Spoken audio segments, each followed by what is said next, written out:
हमने part second में क्या देखा था, लैंड के बारे में, ग्रीन रेवोल्यूशन के बारे में, ट्रेडिशनल सीड्स और HYV सीड्स के बारे में।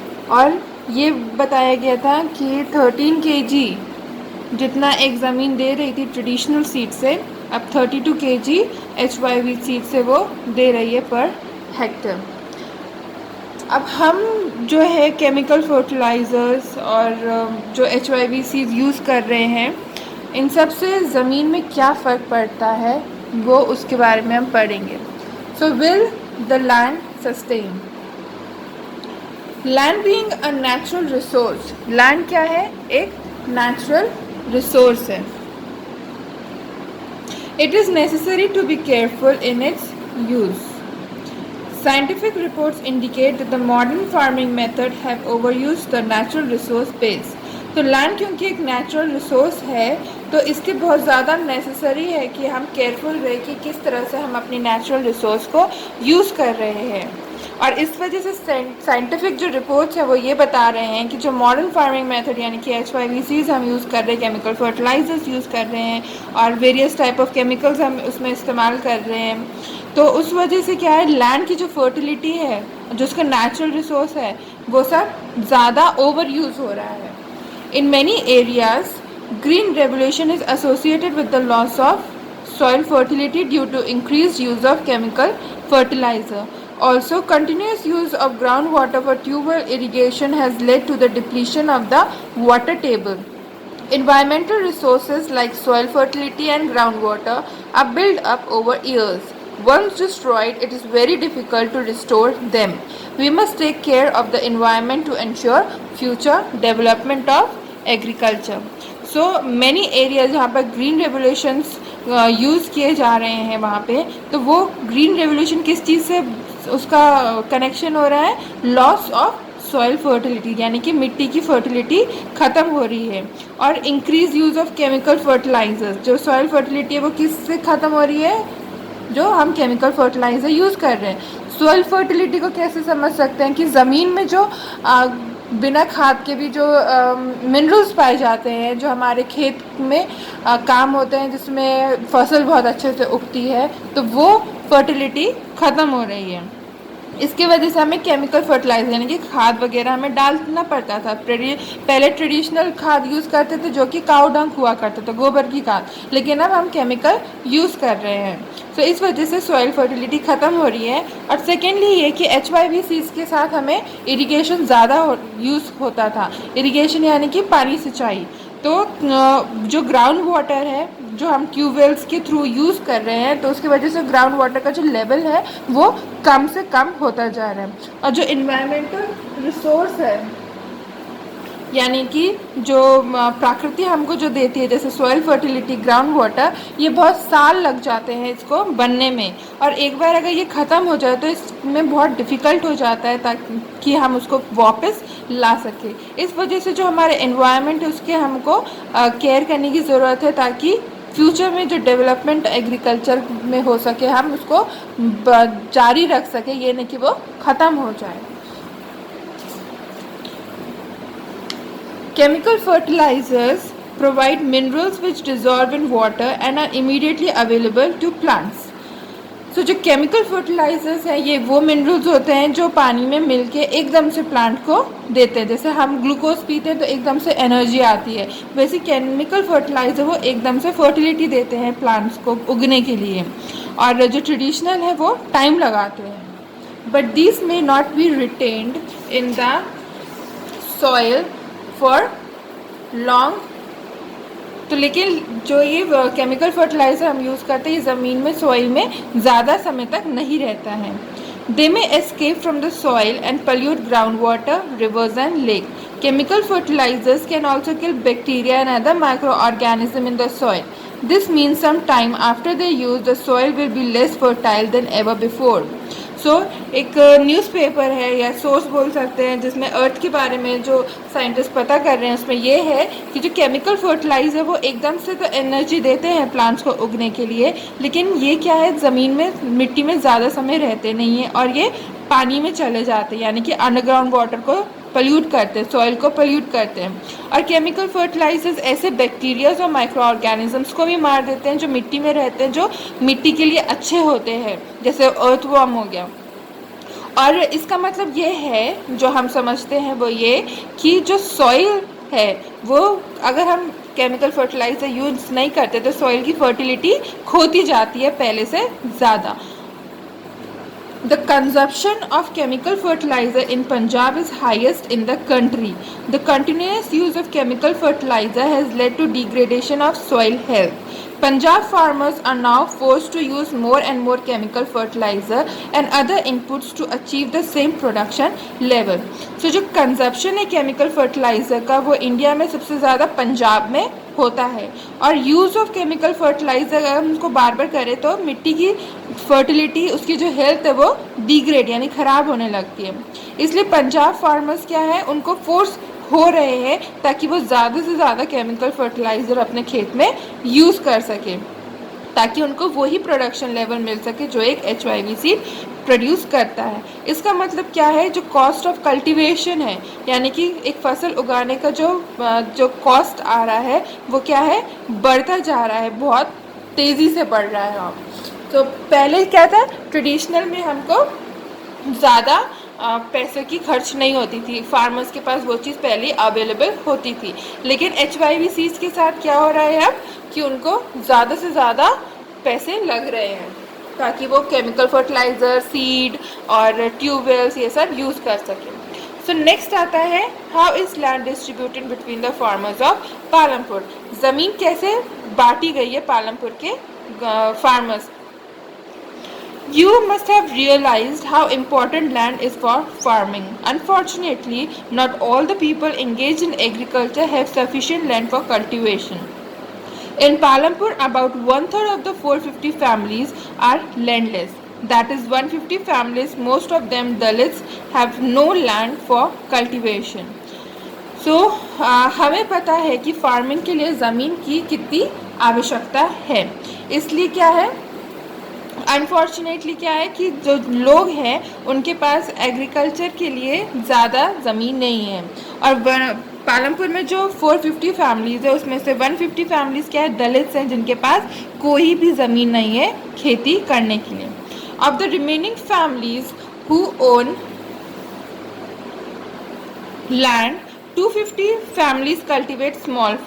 तो जो बाकी की जो परिवार है, जो 240 फैमिलीज़ हैं, वो क्या है, उनके पास जो ज़मीन है तो है लेकिन वो छोटे छोटे प्लॉट्स हैं जो कि 2 हेक्टेयर से भी कम हैं। Cultivation of such plots doesn't bring adequate income to the farmer family. और इतने छोटे प्लॉट का अगर कल्टिवेट कर रहे हैं तो ज़्यादा उनको कुछ मिलता नहीं है, फार्मर के परिवार को कोई भी इनकम नहीं मिलती। या तो वो सिर्फ उतना प्रोड्यूस होता है जो उनकी फैमिली में कंज्यूम हो जाता है, या फिर वो बेच रहे हैं तो उनको ज़्यादा इनकम नहीं मिल रही है। In 1960, Gobind was a farmer with 2.25 hectare of largely unirrigated land. तो 1960 में गोविंद एक फार्मर था जिसके पास 2.25 हेक्टेयर ज़मीन तो थी लेकिन वो अनइरिगेटेड था, यानी कि वहाँ पर सिंचाई के लिए कोई भी साधन नहीं था। With the help of his 3 sons, Gobind cultivated the land. Though they didn't live very comfortably, their family managed to feed itself with a little bit of extra income from one buffalo that the family possessed. तो उसके जो 3 बेटे थे वो उसकी मदद करते थे लैंड को कल्टीवेट करने के लिए, और जितना उनको मिलता था वो इतना कंफर्टेबली नहीं रह पाते थे, और उनकी फैमिली मैनेज कर लेती थी अपने को खिलाने का, और लिटिल बिट एक्स्ट्रा इनकम होती थी उन बफलो से जो परिवार के पास था। Some years later Govind's death, this land was divided among his 3 sons. Each one now has a plot of land that is only 0.75 hectare in size. Even with improved irrigation and modern farming method, Govind's sons are not able to make a living from their land. They have to look for additional work during part of the year. अब गोविंद की मृत्यु के बाद जो land था उसके पास 2.25 वो तीनों बच्चों में डिवाइड कर दिया गया और सबके पास 0.75 हेक्टेयर ज़मीन आई, और ये तो 1 हेक्टर भी नहीं है। तो इतनी कम ज़मीन में अगर वो इम्प्रूव्ड इरिगेशन भी इस्तेमाल कर ले और मॉडर्न फार्मिंग मेथड भी इस्तेमाल कर ले, तब भी गोविंद के जो बेटे हैं वो इतना पैसा नहीं कमा पा रहे थे उस ज़मीन से जो अपने परिवार को देख पाए। इसलिए उनको बाकी के साल क्या करना था, दूसरा काम करने की ज़रूरत पड़ रही थी पैसे कमाने के लिए। You can see the large number of small plots scattered around the village in the picture. These are cultivated by the small farmers. On the other hand, more than half the area of the village is covered by plots that are quite large in size. In Palampur, there are 60 families of medium and large farmers who cultivate more than 2 hectares of land. A few of the large farmers have land extending over 10 hectares or more. तो हम इस picture में देख सकते हैं कि जो छोटी छोटी ज़मीनें हैं, कुछ बड़ी ज़मीन है, कहीं थोड़ी बड़ी ज़मीन है और कोई ज़्यादा बड़ी ज़मीनें हैं। तो ये जो फैमिलीज़ है, इनके जो खेत जो इनको मिला है वो अपनी फैमिलीज़ को सपोर्ट नहीं कर पाते थे, जो स्मॉल फार्म, लेकिन सिर्फ ओनली कुछ ही फार्मर्स हैं जिनके पास बड़ी ज़मीन है, जिसके 10 हेक्टेयर से ज़्यादा ज़मीन है।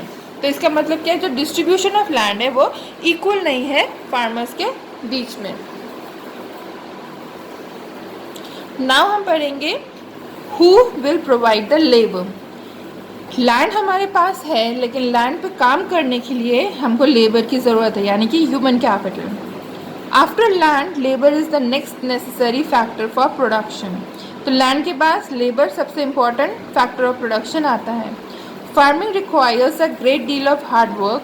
Small farmers along with their families cultivate their own field. Thus, they provide the labor required for farming themselves. Medium and large farmer hires farm laborers to work on their fields. So, ज़मीन के बाद क्या, labour सबसे important है, और farming में जो labour है वो सबसे बड़ा काम होता है जिसमें हार्ड वर्क की ज़रूरत होती है। स्मॉल फार्मर्स क्या करते हैं, वो अपने परिवार के साथ कल्टीवेट कर लेते हैं अपने खेत को, और इस वजह से उनको लेबर की ज़रूरत नहीं है। लेकिन जो मीडियम और लार्ज फार्मर्स हैं, इनको अपने ये क्या करते हैं, ये दूसरों को हायर करते हैं, जो लेबर्स होते हैं वर्क करते हैं उनके फील्ड में, उनको किराए पे लेते हैं। Farm labourers come either from landless families और families cultivating small plots of land. तो जो फार्म लेबरर्स आ रहे हैं, जो स्मॉल, मीडियम और जो लार्ज फार्म में जो काम कर रहे हैं लेबर्स, वो लोग कहाँ से आते हैं, या तो उस परिवार से आते हैं जो एग्रीकल्चर सेक्टर में है लेकिन उनके पास ज़मीन नहीं है, या फिर उस परिवार से आते हैं जिनके पास छोटे खेत होते हैं, जो अपने उस खेत से ही पेट नहीं भर पाते अपने परिवार का। Unlike farmers, farm laborers do not have a right over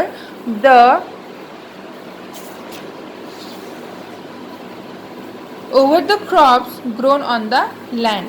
Instead, they are paid wages by the farmer for whom they work. So, जो फार्म लेबरर्स होते हैं उन पे जो खेती पे जो मेहनत वो कर रहे हैं फसल उगाने का, वो उन पे उनका कोई हक नहीं होता, उस पर उनको सिर्फ वेजेस दिए जाते हैं। वेजेस मतलब क्या होता है, सैलरी। तो कितने घंटे वो काम कर रहे हैं उस तरह से उनको दिहाड़ी मिलती है। Wages can be in cash और in kind. Example crop.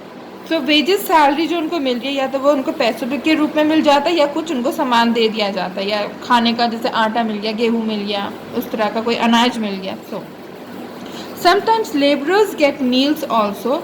Wages vary widely from region to region, from crop to crop, from one farm activity to another, like sowing and harvesting.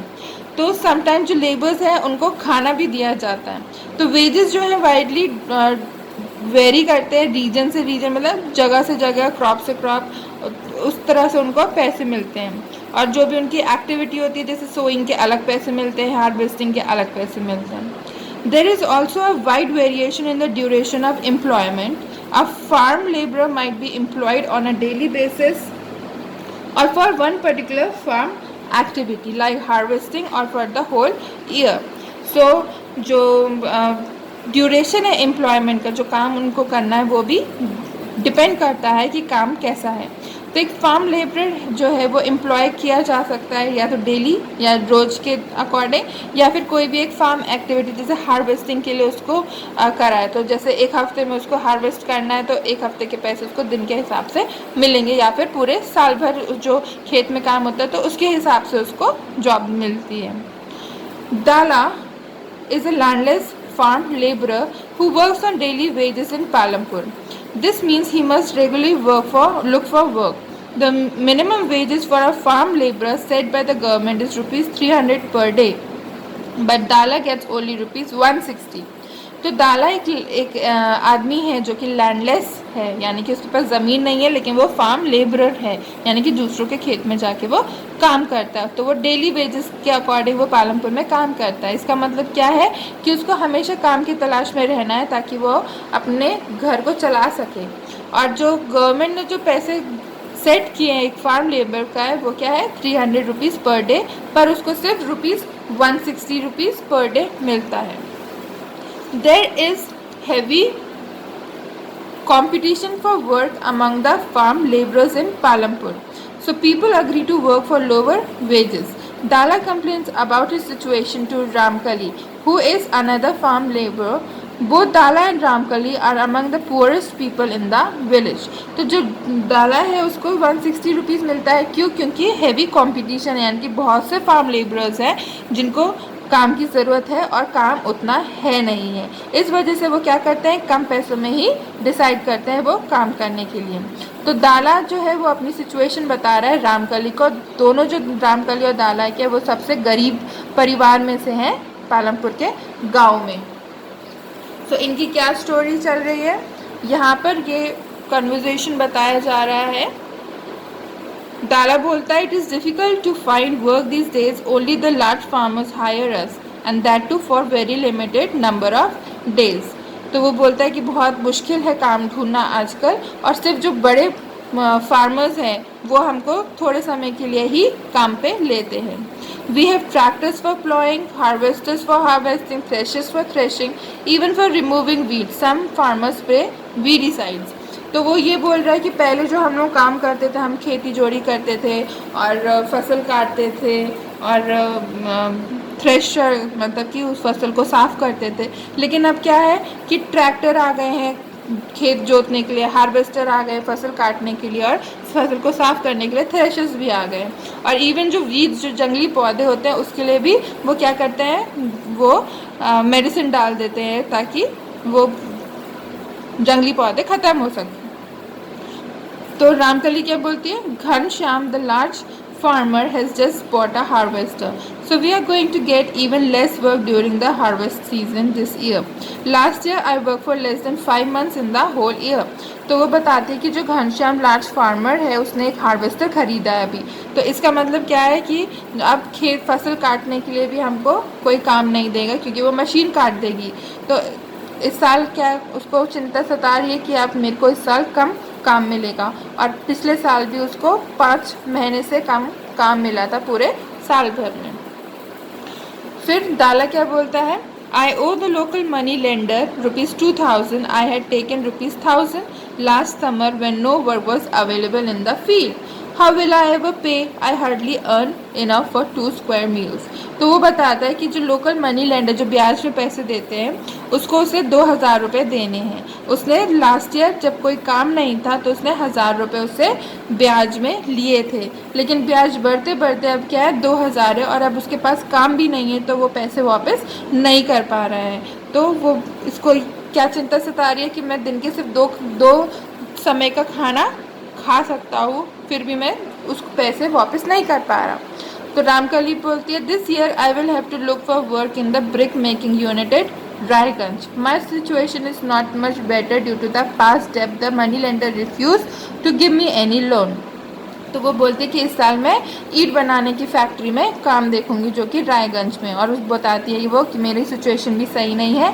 क्यों? क्योंकि मेरे पास कोई भी पैसे नहीं है और जो भी ब्याज पे पैसे लिए थे वो मैं पैसे वापस नहीं कर पाई, इसलिए जो ब्याज पे पैसे दे रहे थे उन्होंने भी पैसे देने से इनकार कर दिया है।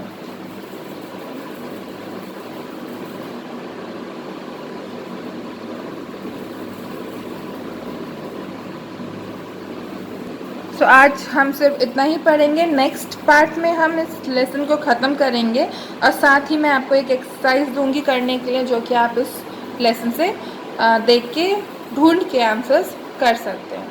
सो होपफुली आपको चैप्टर समझ में आया हो, नहीं आया हो तो आप मुझे कॉल कर सकते हैं।